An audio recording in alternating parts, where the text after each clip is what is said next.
Hello po mga ka-viral and welcome back again to this YouTube channel. Latest update na naman tayo ngayon. Patuloy pa rin na pinag-uusapan sa buong bansa ang totoong nangyari sa controversial ng Undersecretary ng DPWH na si Maria Catalina Cabral pagkatapos itong natagpuan sa ilalim ng Buid River sa Tuba, Benguet kamakailan lamang. Si Catalina Cabral ay isa sa mga iniimbestigahan ng Independent Commission for Infrastructure or ICI at Blue Ribbon Committee ng Senado hinggil sa bilyon-bilyon na korupsyon at anomalya sa DPWH Infrastructure Project. Napag-alaman na ipinatawag sa Office of the Ombudsman itong si Yusek Catalina Cabral noong December 5 at doon niya nalaman na isa siya sa maaaring makakasuhan at lalabasan ng arrest warrant ng Ombudsman at Sandigan Bayan. Muli na naman itong ipinatawag ng ICI noong December 17 subalit hindi na ito sumipot.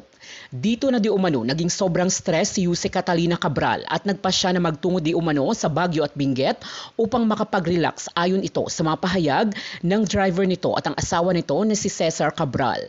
Subalit noong sumunod na araw ay ginulat ang marami sa balita na wala na si Yusek Cabral at may masamang nangyari sa kanya. Base sa mga dashcam na nakalap ng NBI ay makikita si Cabral sa gilid ng bangin na nakaupo sa gitna ng dalawang concrete barrier at may balak na hindi maganda. Naging person of interest ang driver nito na kasama nitong pumunta doon. Tumuloy sa hotel kasama din si Cabral, lumabas ang dalawa noong bandang hapon. Nag-selfie pa sila sa gilid ng bangin at nagpaiwan itong si Yusek Catalina Cabral at binalikan niya ito ng ilang oras, subalit wala na doon si Cabral. Bumalik sa Ayon Hotel itong driver na ito kung saan sila tumuloy at hindi na doon bumalik si Cabral at doon na siya nag-report sa mga kapulisan. Bandang alas 8 ng gabi na makita si Cabral sa ilalim ng Buid River.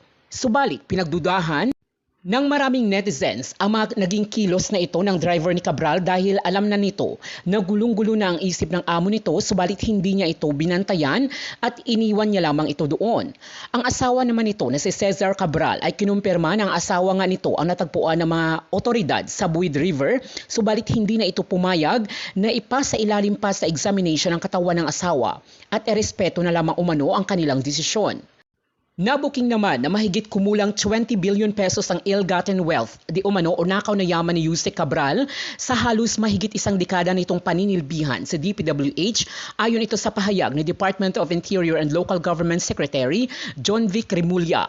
Aniya ay dapat umano itong kunin at ibalik sa gobyerno bilang civil liabilities ng isang government official. Samantala ay napag-alaman din na si Yusek Cabral di umano ang nagbunyag ng 51 billion infrastructure project ni Congressman Pulong Duterte sa Davao City na ayon kay dating senador Antonio Trillanes ay dapat na imbestigahan sa susunod na buwan ng 2026. Yung kay Secretary Cabral, di ba? Sadly it happened and sadly both for the family because siyempre it's always bad and a bad to lose someone. And at the same time it's also bad for the government because supposed to be she's the one holding the key to a lot of documents that would shed light on what's actually happening. So what do you think of this as a whole, Ed? Well, unang-una, unfortunately yung pagkamatay niya, medyo seryoso muna tayo. Kasi alam mo, yung position niya kasi, siya yung gatekeeper ng mga insertions eh. Ang trabaho niya talaga is to get in touch with lawmakers, with heads of agency. And ang trabaho niya para alamin kung ano yung mga insertions at siya yung nagsicertify, siya yung nagpo-provide ng necessary funding. So yun yung trabaho niya, no? So marami siya nakakausap. Ang problema right now, kung mapansin mo, doon sa level ng mga matataas, yung mga mambabata sa limbawa o yung mga heads of agency, ang hirap nilang i-pin down precisely because kulang ng ebidensya. So either walang personal na dealing yung witness or hindi niya talaga naabutan ng pera, inabot doon sa bagman, inabot to someone else. So it's very difficult to pin them down. So maganda sana yung testimonya niya precisely because siya, kausap niya na diretso yung mga yun eh. So ano ba yung pinag-usapan? Ano ba yung deals? Ano ba yung mga agreement? Ano ba yung mga concessions? Maganda sanang makita. Kaso namatay. Ngayon ang tanong kung namatay siya, attorney kung namatay siya, yung bang mga iniwan niyang dokumento, yung mga text messages niya, yung mga phone calls, o yung bang yung mga conversations sa messenger, admissible ba yan as evidence? Una, kung di siya namatay, walang problema. Pero dahil namatay siya, mahirap na. For example, yung mga text messages niya, yung mga conversations sa Messenger, yung mga phone calls. Ang tawag dyan ay electronic evidence. So sa Supreme Court, meron tayong rules on electronic evidence now. So for them to be considered admissible, they should pass the test of admissibility. So may mag-authenticate. Sino mag-authenticate? Yung may hawak ng phone, yung nakikipag-usap. Sino yon? Siya. Namatay na siya. So how do we do that? Pangalawa, yung mga dokumentong iniwan niya. Ang mga dokumento kasi, it's not enough na nagsabit ka ng dokumento. Nangangailangan yan tinatawag na testimonial support. Ano yung testimonial support? Yung tao na magsasabi na alam ko yung dokumento na yan, genuine yan, alam ko yung nakapaloob dyan, may personal knowledge ako. So, you cannot just go to court and submit a document. Alam mo ba, kahit sarili kong affidavit, kunyari, nagsabit ako ng affidavit, You have to be present. may hearing na sa court, that affidavit in itself will not be enough. I should testify and provide support, number one, to establish that that affidavit I really executed, that's genuine, lahat na nilagay ko dyan based on personal knowledge. Unless I do that, walang value yung mga dokumento na yon. So, yun ang problema. Dahil namatay siya, maraming mga ebidensya na mas madali sana, mas convenient sana. I'm not saying walang paraan, but it's difficult now. Kaya nga, even if the NBI has already ruled that there is no foul play, the autopsy report in fact indicated that that there was no crime committed against her. Hindi ko maalis sa mga taong bayan kung ba't nagdududa pa rin sila. Kasi ganun siya ka-importante O kaya lang, syempre, ibang mga nagdududa naman kasi parang kakapanood ng probinsyano, Mission Impossible. Diba, kalokohan na naman yung mga naiisip nila, sobrang absurd. But I get where they're coming from. So it dies with her. It's short of saying, ganun ba? All the evidence that she has on hand dies with her. Not necessarily, kaya lang mahihirapan ka lang. mahirap You have to na be very, ngayon. very creative. Sa pangalawa, and this is Kasi- also important, yung testimonial evidence niya, yung kanyang testimony. Patay na prior siya. to her death. Okay, namatay na siya, paano gagawin? Ang tanong, paano kung nakausap niya halimbawa si Congressman Leviste, kwento niya? Yung bang kwento niya, pwede bang ikwento ni Leviste and would that hold water? So unfortunately, ang tawag doon hearsay. Hearsay Kasi na lang dapat, yan. dapat ikaw yung nakakita, hindi narinig mo lang na sinabi sa'yo. So ang tanong naman, meron bang exception sa hearsay rule? Meron. Halimbawa, dying declaration, yung pag alam mong mamamatay ka na, magsasalita ka. Pero sa kaso naman niya, hindi naman siya talaga impending death. Siya. Iba yung alam mo sa pelikula, yung binaril ka, tapos tinatanong kung sino yung may kasalanan. Alam mo yung, di ba, yung, tapos bago mo masabi, namatay ka, di ba, nagbigay ka lang ng clue, pwede yun, or declaration against interest. But otherwise, yung mga sinabi niya per se, halimbawa dito kay Leviste, hindi pwede mag-testify si Leviste kasi hearsay yun, hindi siya admissible. So as I said, malaking bagay yung pagkamatay niya, but the question is, should the investigation stand on its own? Of course it can. Marami namang ebidensya. Mas mapapadali lang sana. So ang makaganda niyan, kapag may mga gusto kang hindi masyadong ipitin, yung mga dapat may ipit na ayaw niyang maipit, medyo natutuwa siya dahil nangyari yun kay Cabral. Naipit na, Syempre, mahirap. Although when you ano naman, if you study the previous testimonies, especially during the other committees, Quadcom, nung nandun pa lang siya, if what she says can be validated with the documents that they have on hand, will that, of course, that would hold water, no? It would hold something on court, in court. Hindi. Ang mangyayari kasi noon, okay, sinabi niya rito verbally. Ang maganda na may mga sinabi Then kasi meron siya sa court, nag-testify siya doon Yes, so baka pwede mong ipilit yun, pero kaso wala din siya masyadong sinabi doon kasi. Doon na lang sa Senado siya, medyo tahimik siya. So yun lang yung problema. I wish hindi siya namatay kasi pagkamatay niya. Very timely ito na pag-usapan natin. Huwag lang siya mabubuhay kasi merong mga conspiracy theories. Nagulat tayo na nagpaiba pala ng ilong, yung Pero mga yung ganyan, di ba? yan, ito naman on a personal note. I was talking to my wife, sabi ko sa kanya, honey, sabi niya, bakit? Sabi ko, ako, if I were her, kunwari, ano lang naman to, sabi ko. Hypothetical. Hypothetical lang ito. With that much money that's supposed to be is within her disposal. Ang dali naman mag Michael Jackson, Elvis Presley na lang siya, di ba? Pwedeng ano. And then it came out, di ba? Kasi nothing is, with that much money, you can do anything or get away with anything. Di ba hanggang ngayon nga may mga conspiracy theories sa Amerika, nakita daw nila si Elvis, nagkakape sa Las Vegas, si Michael Jackson daw nagsasayaw, di ba mamaya, doon na si Cabral. Ito pa nakakatawa, wag naman to, baka naman tayo mabas dito, at least dalawa kami. Sinasabi nila, yung nawala. Ikaw lang, ikaw may sabi niyan, nandadamay ka pa. Kasi yan yung sinasabi. What our friends are for. What our friends are for. Di ba merong nakakatawa nga nakikita ko lang to na yung nawawala daw na runaway bride, bakit pinalit daw? Sorry po nakita ko lang naman dumaan sa feed may mga, ko. yun nga yung problema. Pero kasi, those are, kumbaga, ridiculous Yes, yes, observations. Ang tawag dyan sa batas, conjectures. Mhm. Oh, Pag yeah, so- conjectures, hindi siya evidence-based. So, Yeah. wala siyang bilang. Kaya lang, naintindihan ko nga. Mm. Kasi gano'n siya ka-importante eh. Parang gano'n siya ka-importante. Bigla siyang nawala, bigla siyang namatay. So, syempre, we're trying to make sense of her death. Hindi ko nagawa kahapon, pwede pa naman ngayon. Sa unang araw na ito ng taong 2026, balikan natin ang mga pangyayari sa nagdaang taong 2025. Isa lang ang madidescribe ko dyan. Grabe. Ha? Grabe, di ba, mga kabunyog? Yung mga pangyayari sa nung nakaraang taon.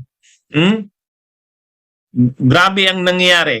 Ngayon, sabi ni DJ Juano, mas grabe po ito sa 2026. Hindi, sa totoo, dahil grabe ang nangyari sa 2025, asahan natin na ang 2026 ay grabe ang asahan nating magpapatuloy ang mga pangyayaring magpapatuloy ang mga nangyari sa 2025 ngayong 2026. Balikan natin.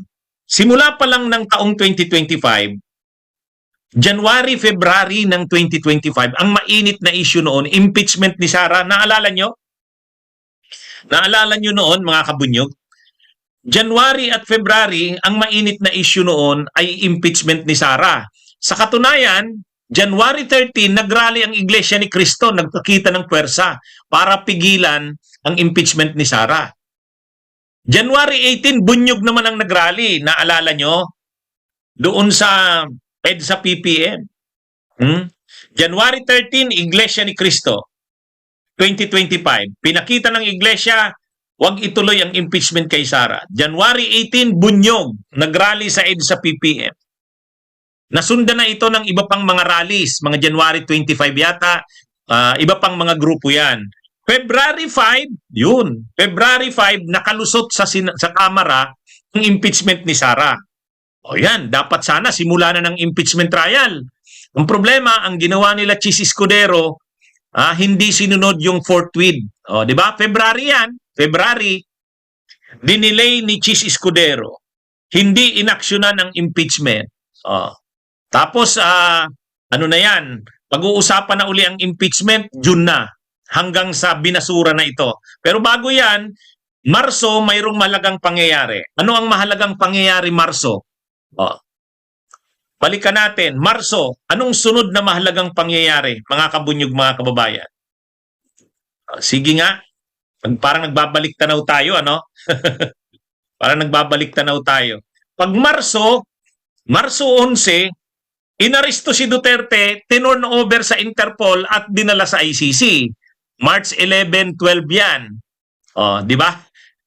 Kaya grabe yung mga unang bahagi pa lang ng 2025. Talagang matindi na ang mga nangyari. Impeachment ni Sara. Tapos yung pag-aresto kay Duterte, pag-turnover sa Interpol at sa ICC, March yan. March 2025. Di ba? Mga kabunyog, mga kababayan, kung nasundan natin ang mga pangyayari na yan. Ngayon, pag April, May, siyempre, eleksyon. April, May, eleksyon. Pag eleksyon, mga kabunyog, mga kababayan, anong resulta ng eleksyon? Marami ang nabigla sa resulta ng eleksyon.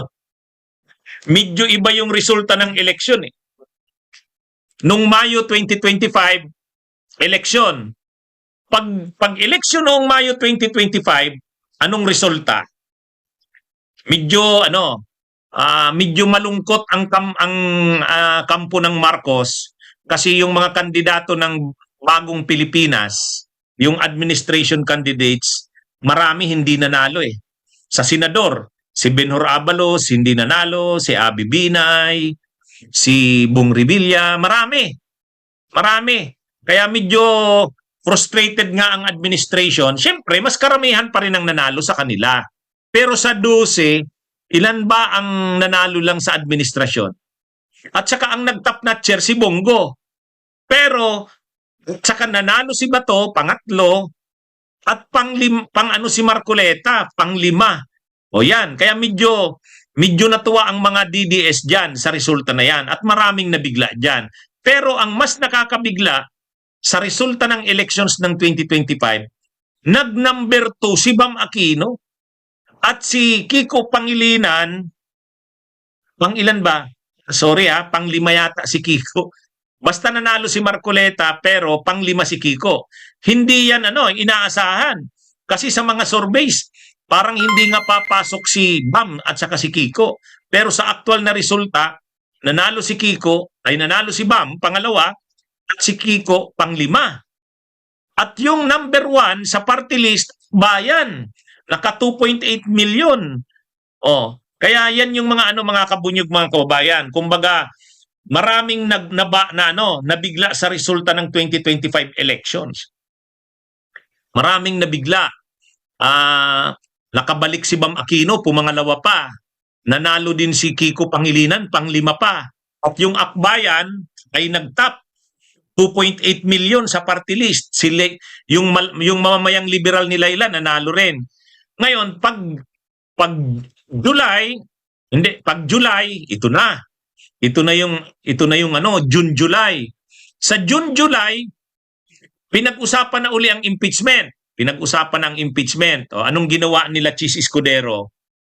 Talagang sila Chis Escudero, si Joel Villanueva, si Jinggoy, si Alan Peter Cayetano, talagang dinelay nila ng dinelay. Kahit June na, hindi pa rin nag-session ang Senado para hindi pa rin nagsimula ang trial nag-convert nag-constitute bilang impeachment court, nagpanumpa lang, pagkatapos natigil na. Nung July, July, SONA na yan. SONA. Tapos magbubukas ang bagong Senado. Ang problema, bago yung SONA, grabe yung pagbaha. Naalala nyo? Grabe yung baha. Alagang ilang araw, hindi humupa ang baha. Ngayon, naging issue na ngayon. Ano bang nangyayari? Wala bang programa ang gobyerno sa mga pagbaha? Wala bang programa ang gobyerno para labanan ang ang flooding? Ngayon, biglang naungkat ang issue ng mga flood control projects. Nagsona ang presidente. Pag sona ng presidente, State of the Nation Address, naungkat ni PBBM sa kanyang sona, sabi niya, napakaraming flood control projects ng gobyerno mula sa nakaraan pang mga taon. Anong nangyari? Hanggang sa doon na yung kanyang sinabi na mahiya naman kayo. Kaya nag-order ang presidente sa kanyang State of the Nation Address na isusulong ang kampanya laban sa korupsyon, lalo na sa flood control. Ang kasunod niyan, ang ginawa ng presidente, press briefing, inilabas yung kompletong listahan ng top 15 na mga kontratista sa flood control. Sabi ni PBBM, itong mga kontratistang ito ay nakakuha kaagad, 15 lang yan, pero 100 billion pesos ang kontrata niyan sa flood control. At in-order ng presidenteng imbestigahan ang mga flood control projects. Yan na yun. July, matapos ang SONA. Sa eleksyon sa Senado naman at Kamara, syempre inaasahan na na-re-elect si Chis Escudero. Na-re-elect din si expenditure program na kilala rin bilang President's Budget ay kapangyarihan ng Pangulo na ipinagkaloob ng saligang batas. Ang tungkulin at kapangyarihan ng Kongreso na binubuo ng Kamara at Senado sa paggawa ng batas para sa budget ay nagsisimula lamang matapos isubmit ng Pangulo o ng Executive ang NEP sa Kongreso, kasunod ng kanyang State of the Nation Address. Malinaw po na pagdating sa NEP, wala po dapat pangingialam ang legislation sapagkat ito ay pawang kapangyarihan ng sangay ng Executive. Hindi ko po lubos maunawaan kung paano pong naisama ang aking pangalan sa listahan ng mga di umano'y nagkaroon ng insertion sa pondo ng DPWH sa ilalim ng 2025 NEP o tinatawag ngayong Cabral's List.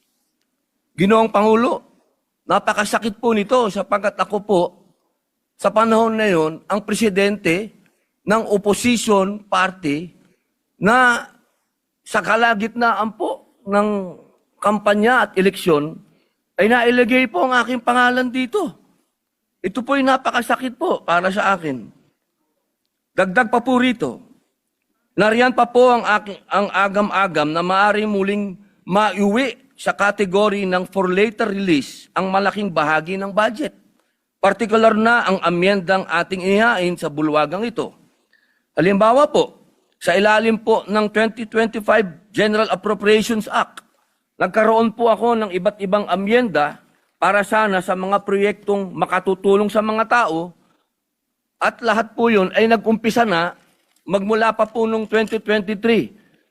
Sana po, ay hindi na po ito may FLR, pero ang balita po, yun daw pong mga hinog, kami po yun, yung oposisyon, yung mga hinog, ay mga FLR uli.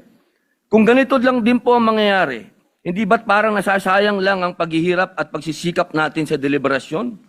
Ang FLR ay bahagi ng proseso, pero nagresulta ito ng pagkaantala sa agarang benepisyo para sa mga nangangailangan nating kababayan, lalong-lalo na po yung nag-umpisa ng mga proyekto.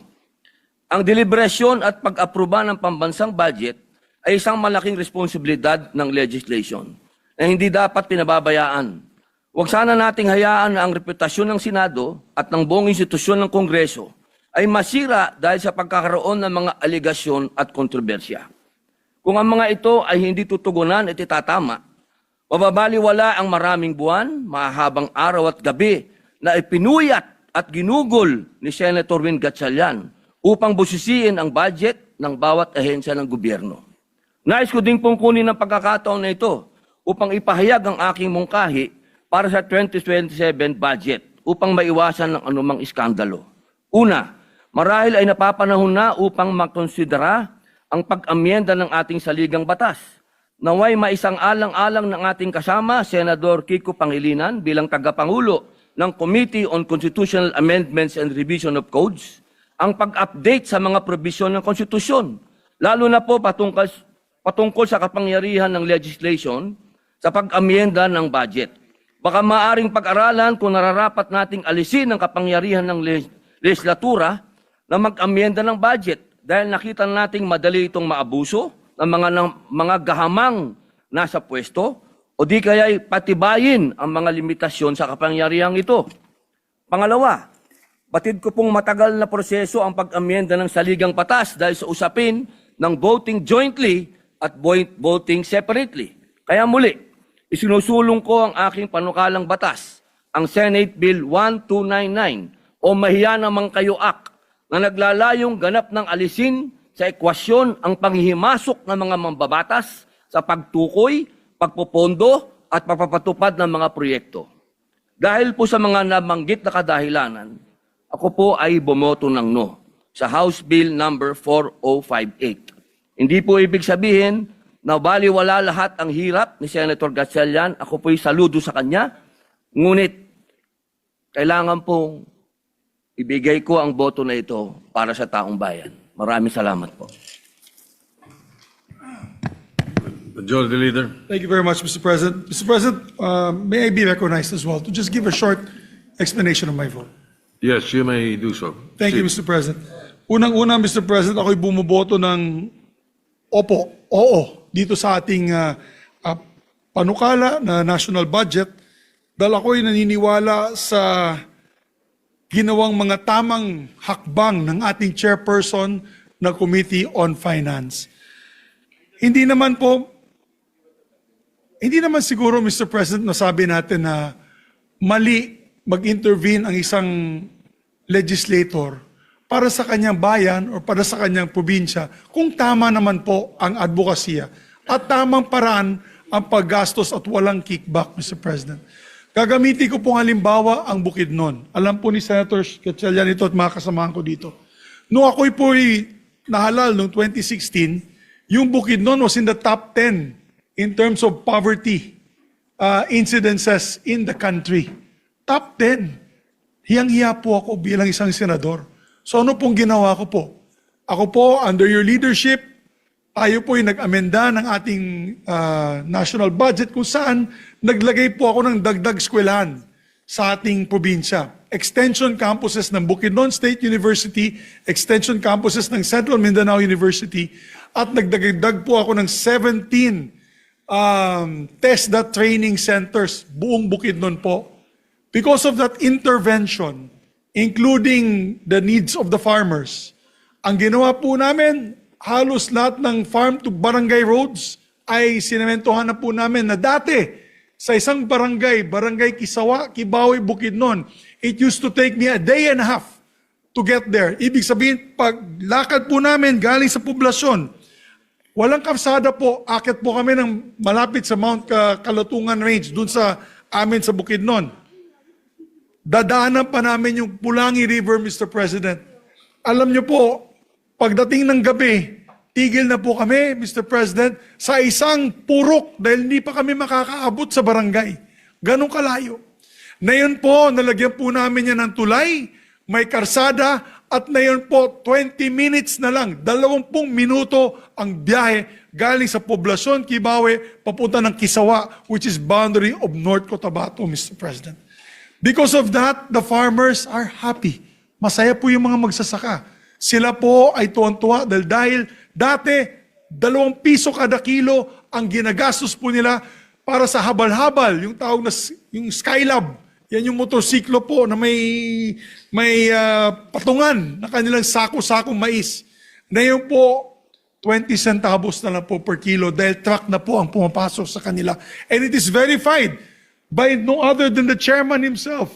There is a COA report from Bukidnon that the farmers, 96% of the farmers are extremely happy dahil tumaas nga income nila, dahil bumaba po ang cost of delivery ng kanilang mga produkto from the town to the market centers.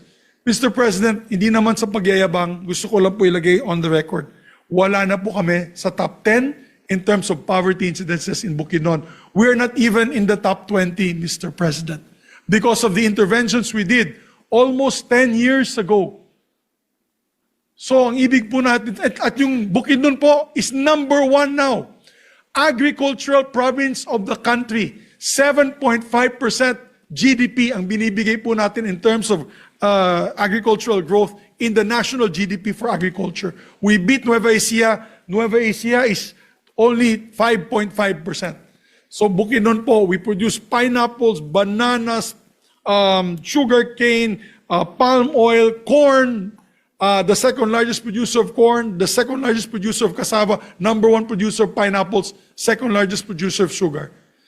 Ang punto ko po, Mr. President, palagi po kami nag-uusap ng aking silingan, aking kapitbahay dito sa plenaryo, si Senator Ping Lacson. I always say, basta tama po ang paggawa ng project at tama din po ang pag-amend sa batas. Ibig sabihin, ang amendment sa ating national budget, hindi po ghost, hindi po peke, hindi pong walang dokumento. Kaya po ako'y sumasaludo sa kay Senator Sherwin Gatchalian. Dahil na yun po, bago natin magawa itong amendment na ito, kailangan may barangay resolution, may municipal resolution, at pag malaking halaga, Mr. President, meron pang RDC, Regional Development Council Resolution, at yung ating tinatawag na agency request. So napakahigpit po na yan, Mr. President. And then to make sure na walang kickback, so tinanggal na natin yung notion na may ghost project. Kasi ito po na yun ay talagang recorded na at hinihingi ng mga bayan na ito mga proyekto ito. Pangalawa, Mr. President, pinababa nila ang cost of production nito mga kalsadang ito. In other words, yung costing. Kasi dyan po pumapasok yung kickback, ino-overprice ng mga contractor para maibigay po kickback sa mga politiko.